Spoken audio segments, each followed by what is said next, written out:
سب دیکھنے اور سننے والوں کو محبت برا سلام ناظرین، اداروں کی عزت، بڑے یہ سوالات اٹھتے ہیں۔ اداروں کی ذمہ داری ہوتی ہے قوم کی خدمت کرنی۔ ادارے جو ہوتے ہیں وہ قوم کے ٹیکس سے پلتے ہیں اور عزت عوام کی ہوتی ہے۔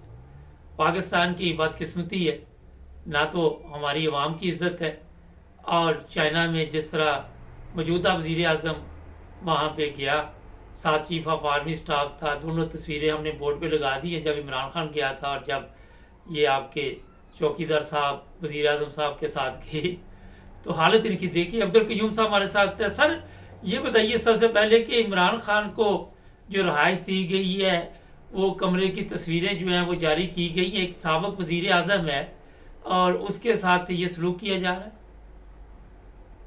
پاکستان ایک بدبخت ملک ہے مبارک صاحب، جہاں پہ ایک ایسا شخص جو نہ صرف وزیر اعظم ہے بلکہ پورے پاکستان کے عوام کی وہ جو پارٹی ہے اس کا سربراہ ہے، اس نے دیانتداری کے ساتھ 3 سال اس ملک کے لیے کام کیا، اپنی تنخواہ کے اوپر 1 روپیہ نہیں کھایا۔ نہ وہ قاتل ہے، نہ وہ منی لانڈرر ہے، نہ وہ حرام خوری اس نے کی ہے۔ اور جس طرح یہ جو پکچرز آئی ہیں میڈیا کے اوپر، ایک بیکاری جو ہوتا ہے، بیکاری جو سڑکوں پہ سارا دن مانگتا ہے اور وہ چیزیں اٹھا اٹھا کے گٹھی کرتا ہے، اور اس کا کوئی گھر ہوگا شاید وہ اس طرح ہوگا، جو ایک وزیر اعظم یعنی پاکستان کی توہین جو ہے وہ اتنے برے طریقے سے کی گئی ہے کہ یہ آدمی ایکسپیکٹ نہیں کر سکتا۔ آپ لوگوں کی نقل تو کرتے ہو، یورپ کی نقل کرتے ہو، امریکہ کی نقل کرتے ہو، لیکن انسانی جو حقوق ہیں اس کے اوپر، اور وہ بھی ایک ایسا شخص جو پاکستان کا بلکہ پوری اسلامی دنیا میں دیانتدار شخص عمران خان جیسا، اس کے ساتھ یہ سلوک کیا گیا۔ اور اس کی دلیری دیکھیں، اس کی کریڈیبلٹی دیکھیں، اس کی عظمت دیکھیں کہ اس شخص نے کسی شخص کو نہیں بتایا کہ میں کس طرح اندر رہ رہا ہوں، اپنے وکیلوں کو بھی نہیں بتایا کہ بات نہیں بتانا لوگوں کو، میں برداشت کروں گا اس قوم کے لیے جو قوم آج مافیاز، منی لانڈرر، چور ڈاکوؤں کے نیچے دبی ہوئی ہے، اور اس کے ساتھ سربراہ ملا ہوا ہے ایک چیف آف آرمی سٹاف۔ تو یہ پاکستان میرے خیال میں اتنی بڑی بدنامی مبارک صاحب آج تک ہم نے نہیں دیکھی۔ یہی عمران تھا جب یہ اس کے مسلم لیگ نون یا پیپل پارٹی کے لوگ جو کھربوں پہ کھا گئے جیلوں میں تھے، تو اس کے لیے انہوں نے کیا کیا سہولیات دی تھے۔ ان کو پلنگ ملے ہوئے تھے، کمرے ملے ہوئے تھے، نوکر ملے ہوئے تھے، مالسی ملے ہوئے تھے، گھر سے کھانے آتے تھے۔ تو اس کے ساتھ جو سلوک کیا گیا یہ شرمناک ہے۔ یہ پاکستانی قوم کے اوپر تماچا ہے جو چپ کر کے خاموش بیٹھی ہے۔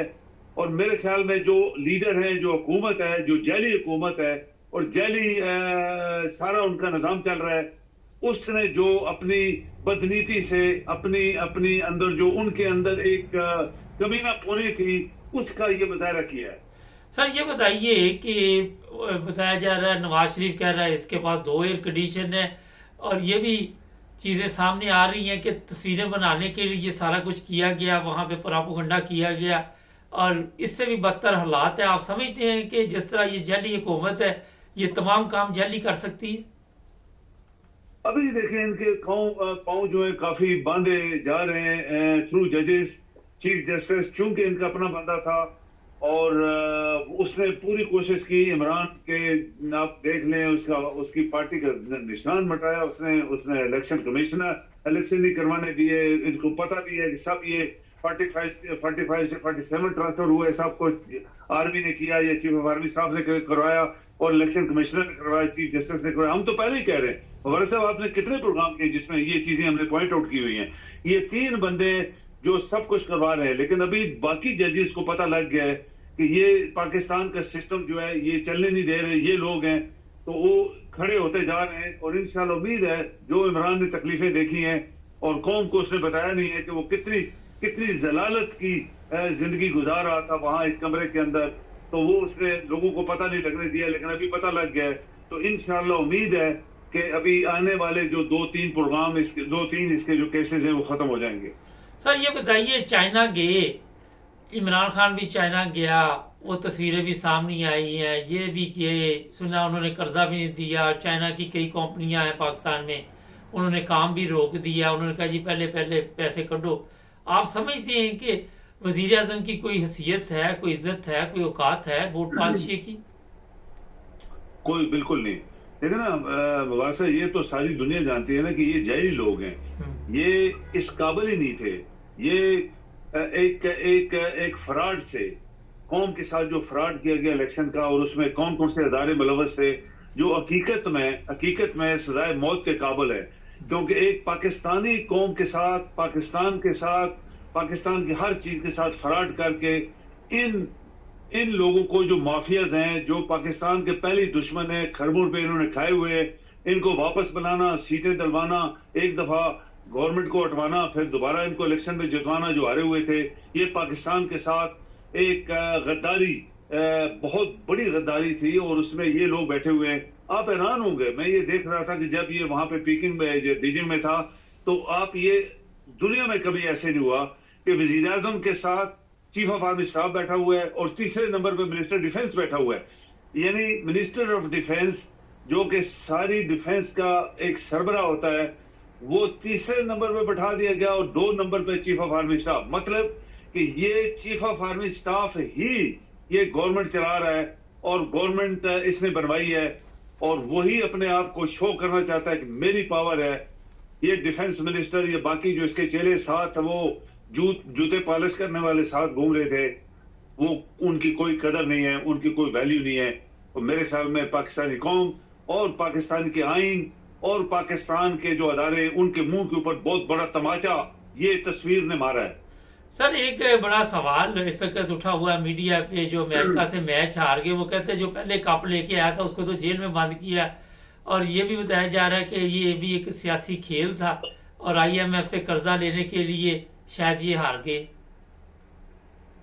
دیکھیں یہ سیاسی کھیل تو نہیں ہے مبارک صاحب. آپ اس کو ایسا نہ بولیں کہ جب ایک بندہ جو پاکستان کے مقدر بدلنے کے لیے، پاکستان کے لوگوں کے حقوق دلوانے کے لیے، پاکستان کے آئین کو منوانے کے لیے، اور آئندہ آنے والی جنریشن کے لیے قربانی دے رہا ہے، یہ وہ قربانی ہے، کوئی بندہ نہیں دے سکتا.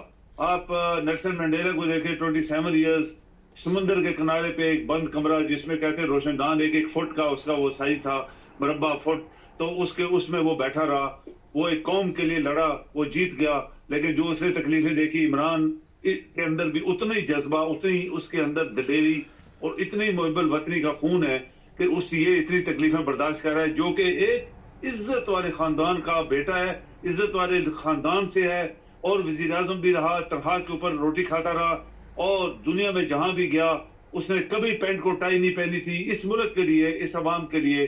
اور اس کو اتنا ذلیل کیا گیا، پوری قوم نے دیکھا، پوری دنیا نے دیکھا، اور سب لوگوں نے لعنت بھیجی اس پاکستانی گورنمنٹ، پاکستان کے اداروں پہ. سر آخر پہ یہ بتائیے، آپ سمجھتے ہیں کہ ابھی عمران خان کے سخت دن اور بھی ہیں؟ ویسے مجھے لگ رہا ہے کہ عمران خان جلد آزاد ہو جائے گا. اب میں بتانا نہیں چاہتا کہ کہاں سے مجھے پتا چلا ہے، آپ کیا کہتے ہیں؟ مبارک صاحب ایک دورہ دیں ذرا پلیز. میں نے کہا کہ مجھے لگ رہا ہے کہ عمران خان آزاد ہو جائے گا، آپ کیا سمجھتے ہیں؟ بالکل ہو جائے گا، انشاءاللہ ہو جائے گا. یہ مبارک صاحب یہ یاد رکھیں، ہم نے اپنے پروگراموں میں بہت دفعہ دہرایا ہے کہ قدرت بڑی طاقت والی ہوتی ہے، وہ کس طرح پھیر کے چیزیں لے کے آتی ہے، کس طرح گھما کے لاتی ہے، اور جس بندے کو اس نے جہاں پہنچانا ہوتا ہے وہ پہنچا کے چھوڑتی ہے.